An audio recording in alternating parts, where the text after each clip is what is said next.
The failure to act with sufficient ambition to avert the climate catastrophe will be the greatest moral failure of our time. Making changes takes courage, and if we don't change things, we won't have a future. We need a president who respects science, who understands that the damage from climate change is already here. You have stolen my dreams and my childhood with your empty words. Change is coming, whether you like it or not. Zero Carbon East. Hello and welcome to Zero Carbonist Series 3. I'm Ian Collins. We have, of course, been away for a bit of a summer break. It appears that everything we've discussed for the last year or so on this podcast has suddenly found itself front and centre of the international debate. Everything from fuel shortages, energy companies disappearing, environmental protests, to our own magnificent leader addressing the United Nations and invoking the memory of Kermit the Frog. There's a lot to wade through. Dale, good morning. Yeah, morning, Ian. It's been a while, and August seems like it took a long while to pass. In fact, it's late September now, isn't it? Indeed. Where have we been? Yeah, I know. In a way, this is kind of a pre-launch of the launch of Series 3, because next week we'll be back up and running in the normal sense. But we thought it was probably wise and makes perfect sense to really focus on the big headlines this week. I mean, you've scarcely been out of the news yourself because you've been in and out of news studios, radio, television, newspapers, and the like on this very point, because there is, well, to quote many headlines, an energy crisis. Is that right? Yeah, and as you say, this is our crisis edition, isn't it? Not quite the proper kickoff of season 3. And I've been in the news, but not making the news, fortunately, if you know what I mean. It hasn't been about me so much as about me talking about what the hell is going on. And this crisis, oh my word, it is special. There's a lot to say. I mean, if somebody was coming down, let's look at it like this. If somebody was coming down from another planet and said, Dale, you're Dale Vince, tell us about this crisis, how would you explain it? That sounds like I'd be talking to a government minister, doesn't it? Yes, yeah. I actually had the memory of Grant Shapps in my head when I said that. Yeah, coming down from some other alien planet and going, oh, well, yeah, what exactly is happening here in the world? What is going on? So the energy crisis began like this, a kind of clusterfuck of problems in the electricity sector, if I may say that. So 2 nuclear power stations failed to come out of maintenance at the end of the summer, causing a shortage of electricity. Meanwhile, the summer was the lowest wind speed one that we've had in 60 years, causing another shortage of electricity from our wind fleet. Meanwhile, one of the cables that connects us to the continent through which we bring electricity when we need it simply burnt down. All of those things made us rather chronically short of electricity, and our system turns to gas to fill in the hole at the same time as the rest of the world was turning to gas as well. It was in short supply, high demand, which drove the price up. But on top of that, the Russians reduced the supply of gas to Europe by 25% for political reasons. And Britain is chronically short of gas storage. We have 1% of Europe's storage with 10% of its population. So all of these factors created the immediate energy crisis, but they're really the symptom pretty much rather than the cause. Right. Britain depends utterly on global markets for our energy supplies, and we have no control or say in what happens in that market and where the price goes to. That's just been like that for a long time. Fundamentally, we need to build our own forms of energy, electricity and gas from renewable sources. We have to do that anyway to fight the climate crisis. It makes great sense to do it. We'll create an enormous amount of jobs and great economic strength. But at the same time, there are real problems in the energy industry. Something like 60 participants. And over the last few years, Ofgem and the government have allowed an enormous number of small players into the sector with some pretty crazy business plans, no real finance behind them. They haven't been hedging their power in advance, so they've not been protecting themselves. And it's all kind of come home to roost at the same time. So we've seen 6 bankruptcies in the last 10 days. But for the last 2 years, we've seen 1 every 6 weeks anyway. This market is a real mess. And where energy companies are particularly badly hit is that they can't put their prices up to compensate for the higher price of gas. A business would normally do that, just put up their prices when the input cost goes up. Yep. But the government forced a price cap on the sector a few years ago, and they won't budget. And so these companies are just going bankrupt because they're buying in energy at a far higher cost than what they're allowed to sell it for, which is just incredible. Indeed. And no, in layman's terms, no reserves. Yeah, I mean, they have no reserves. They're just like leaking money. The government is saying, we won't move the price cap. We won't let this global event affect people's energy bills. And I mean, that's the height of stupidity. This is a King Canute-like stance to take to try and resist this force of nature, this force of, a global market, which has driven the price up. And there is no way that we can avoid these prices. We'll pay for them one way or another. At the moment, we're paying for them in bankruptcies and stranded customers. And in a minute, government will either be paying the big six to take on the stranded customers, or they're going to take them on themselves and start their own energy company, which is the height of madness. But I hope they do it, because they need to know from experience just how crazy it is to be in the energy market right now. Yeah, and I have this image, and I might have got this wrong, Dale, but just what you spoke to me on the radio in the week, and we discussed this, and we're obviously going over these points now. You often hear about private equity companies getting together, a load of city boys sitting around a table going, here's a great idea, Tarquin. We can really earn some great bunts here. And coming up with, how to disrupt or purchase or do something like that. I sort of have that image in my head that might have happened with some of these energy companies that kind of just sprung up out of nowhere with no credible business plan and no insurance policy of their own to be able to guard against things like this. Is that sort of loosely what you imagine might have happened in some of these cases? Yeah, except I don't think they were like private equity players necessarily, not amongst the smallest of the new entrants. They were, I don't know what you'd call them, adventurers, people that saw the energy market and thought, we can make some money here, and they all came in with the same kind of business plan, ironically, which is to sell electricity at a super cheap price. They were all loss-making because of it, but they were doing it to grow a customer base quickly, hoping to sell themselves or put the prices up later. But they created, over a 2 or 3 year period, this false narrative within the sector that was picked up by the regulator, the media, and the government, that basically energy companies were ripping people off with high prices. And that caused the price cap, which is a super irony to me, because then these guys weren't able to put their prices up. And what they'd been boasting was, a competitive reality, and they were the good guys, was then imposed upon them. And right now it's killing them. You kind of couldn't make that stuff up, I reckon. But, they all came in with the same fairly reckless business plans. Some of them have been well funded, like Bulb, for example, who so far have run up 200 million in losses funded by venture capitalists and people like that. But they're on the edge now with nearly 2 million customers. And if they go, it'll be a pretty traumatic event for the industry. Yeah. So what about Ecotricity? Let's bring it back to your own company. I mean, you've been answering lots of questions about the wider issue.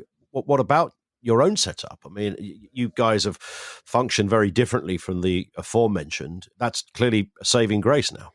Yeah, a big saving grace. We've got two, actually. But probably the biggest is that we hedged. So, we secured energy and gas in advance. It's a proper way to do things.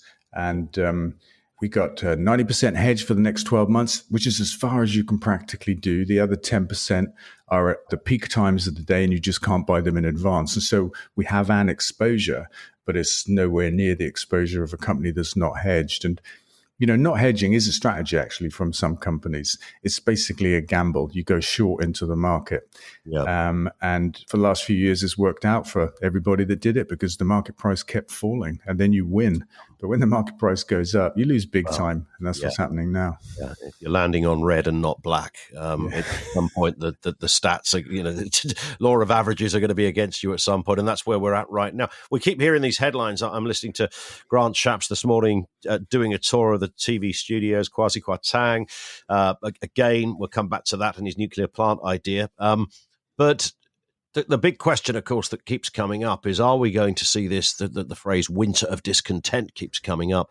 3-day weeks, the lights going out, candles being lit. I mean, what is it that? Because we've got all sorts of other things going on at the moment, from food to gas, fuel to furlough.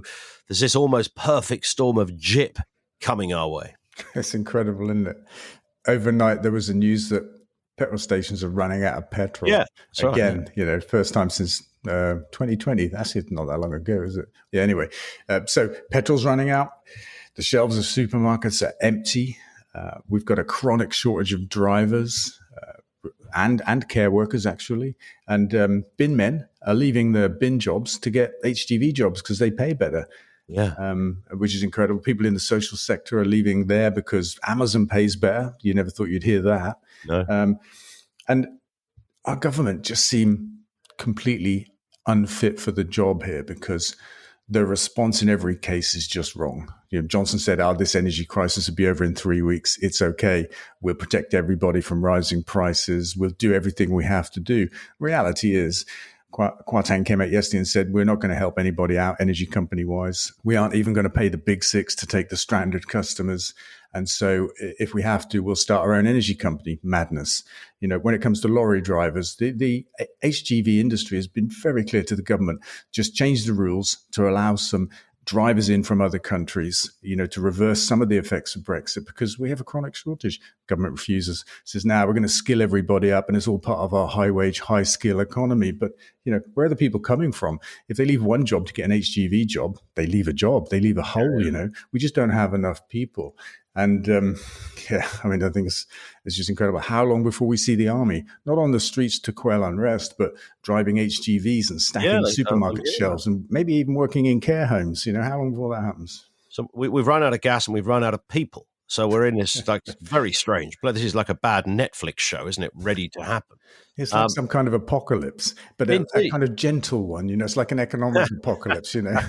So again, layman's terms, where is all the gas? Who's got all the gas? The other day there was gas. Today there's no gas. Where is it? The producers of oil and gas effectively are a cartel, and they manipulate the markets. They control supply, a bit like housing developers do in Britain. They land bank and they restrict the amount of homes they build every year so that the price is stupidly high, and they make a lot of money. Oil and gas companies globally do the same. You can see Russia doing it to Europe for political reasons, but OPEC are the kings of this, and they do it openly. There are no secrets. They get together and they say, how much should we supply into the market today? That depends on what price we want to get. It's crazy that we are beholden to this abuse of the free market in the way that we are. The answer is to simply ramp up the building rate of renewables, wind and sun, so that we get to 100% green electricity. We could do that in 10 years from where we are. We're at 40% today. Yeah. We can get to 100% in 10 years. And on the gas front, the answer is grass. It's growing under our feet. It'll never run out. We have enough of it. We could be independent for gas for our homes in about 10 years if we just get after it. And then these shocks in the system that we endure every few years, this is not new. It's not the first. It's just the biggest in my time in the energy industry. There'll be another one, but we can end all of that. And the 1 billion that we spend that leaves our economy every week of the year won't. It'll stay here in Britain, creating hundreds of thousands of jobs, cleaning up the air, all those good things that we know renewable energy does. And at the same time, because we have to do this to fight the climate crisis anyway. What are we waiting for? When you say grass, you mean so we can all smoke it, so we don't give a shit? Is that the answer to this? Could be one option. So, just expand on that, though. When you say there's a lot of grass out there, which there is, of course, how would that factor into this?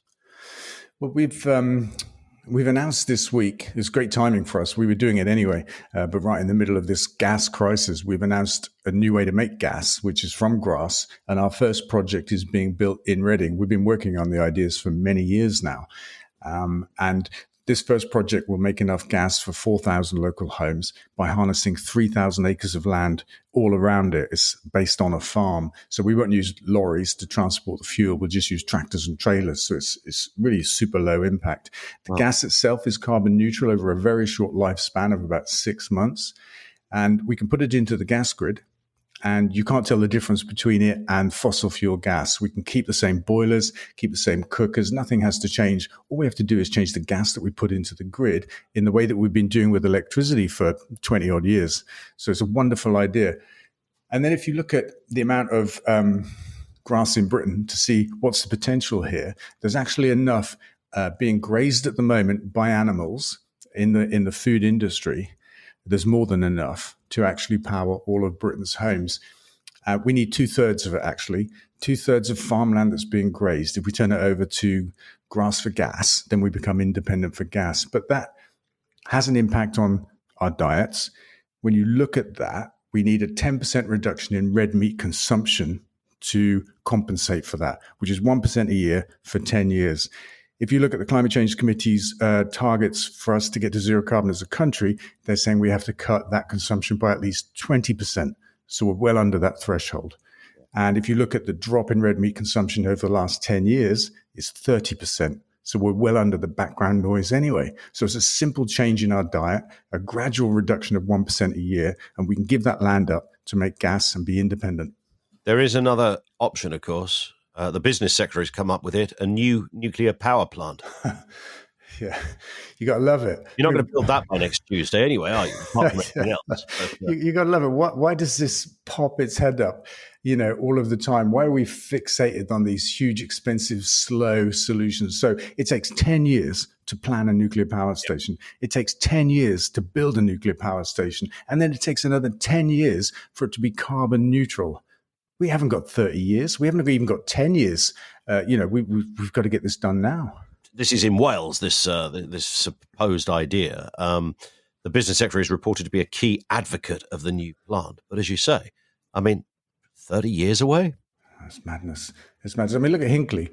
It's been going on for 20 years or something. It's still not ready. It's over budget and it's late. And every nuclear power station ever built anywhere in the world comes in over budget and late. Yeah. It's just the way they are, and expensive. Actually, it's looking relatively reasonably priced in today's crisis, but this won't endure. The price will drop back down. Hinkley was priced at about 2 or 3 times the wholesale market price. Why should we be paying that? The government makes a lot of fuss about the size of energy bills. They're protecting consumers by not allowing these global price shocks, by forcing energy companies out of business, basically. But they make all those noises about concern about energy bills. And then they say, let's build some nukes and make us all pay 2 or 3 times more for the privilege. It's madness.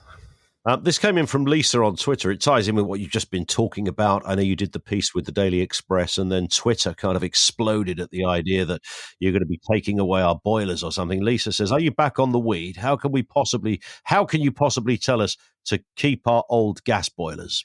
Well, we had some fun on Wednesday. As you say, we did launch with the Daily Express, not just our green gas plan, but a campaign off the back of that to save our boilers. And we were saying to people, look, Boris Johnson wants to take your gas boiler. We all know that. He's come out and said he's going to ban them and that kind of stuff in favor of heat pumps. What we did was we did a calculation. We looked at the number of homes in Britain on the grid. Only 80% of all homes are on the grid. And then we took into account the 20% hydrogen contribution that we say should happen, and the government does actually, which is a bit of a weird place to be. But we took that into account and said that's 18 million homes that need a heat pump. And when you crunch all the numbers, because heat pumps use an awful lot of electricity, we need a bigger grid, more windmills, all that kind of stuff, and it's £8,000 per household. When you crunch the numbers, that program cost 300 billion quid. So then we looked at green gas instead and said, how do we do 18 million people's worth of green gas? And it came at 30 billion quid, 1/10 of the price. But it was the headline that grabbed people's attention. We had a day of fun on social media saying to people, have you read the article? And they're like, no, just the headline. We're like, wow. I was accused of being back on the weed, being a sellout to the fossil fuel industry. And even George Monbiot waded in with a comment to the effect that my plan was dangerous. And I'm sure he hasn't read it or doesn't understand it. I'm going to be in touch with him. But it's a pretty decently researched approach comparing green gas with heat pumps, and green gas wins, and therefore keeping our boilers wins, And the thing is, and this is what people don't really understand, we've been doing it in electricity for 20 odd years, making a different kind of electricity and putting it in the grid. When it's in the grid, it's identical. You can't tell. We can do that with gas. We don't have to rip up the gas grid in favor of heat pumps. We can keep it. We haven't got to pull out our boilers. That's the same thing. Nobody is suggesting that the notion of gas, it has to go. So the boiler is merely just the mechanism, isn't it? It's just a bit of kit that powers it all and makes it work. It's just it's the clock behind the fuel, as it were. It's what the fuel is that's the issue. Yeah, and this is what's wrong with government's thinking. They think we've got to stop using gas. Actually, we've got to stop using fossil gas. Yeah, there's the big difference. And that's the difference. Well, let's just finish on this point. The leader of our country addressing the United Nations. And when Kermit the Frog sang, "It's not easy being green." You remember that one? I want you to know that he was wrong. He was wrong. It is easy. It's not only easy, it's lucrative and it's right to be green. Although he was also unnecessarily rude to Miss Piggy, I thought, Kermit the Frog.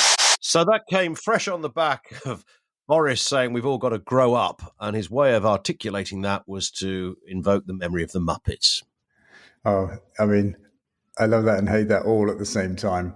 It's so funny. It's so hypocritical. I mean, we've got Boris Johnson telling the world to grow up, for f***'s sake. What's happening there, you know? But is he right? Because he said, you know, when Kermit says it's not easy being green, Boris is saying, no, actually it is easy being green and it makes sense to be green. So does he get a house point from you on that point? No, because, I mean, if he says it's easy being green, I think he's deluded because he probably thinks he's being green. But you've just got to look at his domestic record. You know, the new coal mine in Cumbria, what's going on with that? The third runway at Heathrow. Drax becoming the biggest gas-fired power station in Europe. That's well-timed, isn't it? The 26 billion road program. HS2 destroying, you know, what's left of ancient woodlands in Britain. I mean, Boris Johnson is anything but green. I think he finds it easy to claim to be green. Yeah. And in his head, it's easy to be green, but he isn't green any more than he's grown up. I mean, it's an incredible thing for him to say. But, you know, what it reminds me of is Trump. When Trump used to call out fake news, it was the ultimate in, I don't know, hypocrisy or something. It's like the pot calling the kettle black. When Trump said fake news, you're like, sorry, but you invented fake news. Do you know what I mean? And there's Boris Johnson saying, come on, we've all got to try harder. That starts at home, Boris, you know? And all this is a bit of window dressing for COP26, a bit of drum banging and, you know, apparent leadership. But there's no real action here in Britain, no policies that are going to help us get there. And that's the worrying thing. Yeah. There we go. That was a cracking, if you like, pre-episode to the official launch of season 3 next week. And I'm sure you will still be touring TV and radio studios for the next 7 days. I guess I've got an electric car, so that helps, you know. But if I had a petrol car, I might be struggling with my. Yeah, I tend not to take any energy-based story seriously now, unless you appear. So. Once I see you, I think, right, now we're in business. Have a good week, Dale, and we'll speak next week. Yeah, thanks, Ian. Brilliant. Cheers. So we are sort of back, but the official launch next week. Don't forget to follow this podcast from your podcast provider so that you get each new episode automatically. If you want to get in touch, you can email zerocarbonista@ecotricity.co.uk, and make sure you follow Dale on social media, on Twitter and on Facebook. Zero Carbon East of